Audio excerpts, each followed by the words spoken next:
There are certain situations where it is best to stay silent. It's not always easy to know when to speak up and when to hold back, but learning to do so is an important part of effective communication. Here are 5 situations where you should stay silent. Number 1. When your judgment is clouded. You are having trouble thinking clearly. It's better to wait before speaking your mind.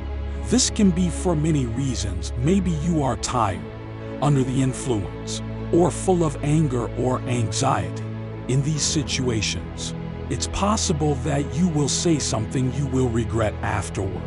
You give your ideas time to mature and still think the same way. You can talk about it later, but not when you are compromised emotionally or in other ways. Number 2. When your words will be hurtful. The second situation in which you should not speak up is when your words are more likely to be hurtful beyond being useful. Sure, there are situations when others need to hear the truth, harsh as it may be, but these situations are rarer than we think.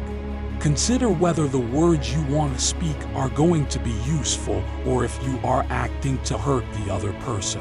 It's always good to think twice before saying something that could hurt someone else. Number 3. When your opinion doesn't matter. The next situation when you should not speak up is when your opinion is irrelevant. It's never easy to admit and accept it. However, it's very important even if our ego doesn't agree. When you don't know enough about a situation or other people are experts, or when your opinion has no impact on others, it's often better to stay silent, just because it's the wisest thing to do. It's important to understand that sometimes our opinion doesn't matter and we should listen more than speak. Number 4. When you don't have enough evidence. Sure, in some situations, we are free to speculate and speak up even if we don't have evidence. However, this is not always true. When we are talking about something that will likely have a big impact on another person, for instance, on their physical and mental well-being, we should not offer information that is not certain. Hearsay might be fine in some contexts, but if our hearsay can sway a big decision, it's best not to speak.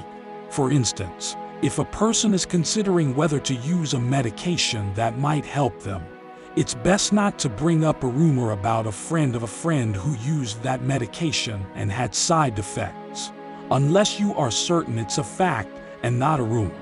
Number 5. When asked not to speak. If recognizing that your opinion is not relevant is hard for the ego, being asked to stay silent is even harder. You might be asked to take a back seat in some situations, for instance in some work contexts or in other circumstances, and that can make us want to speak up.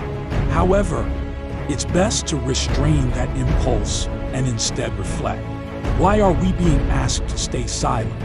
Listening and learning can also be good in these situations.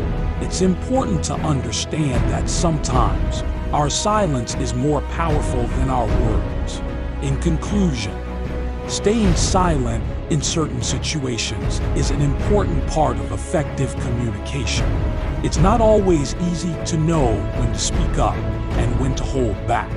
But by being mindful of the potential impact of your words and the situations in which they may be hurtful or irrelevant, you can learn to communicate more effectively.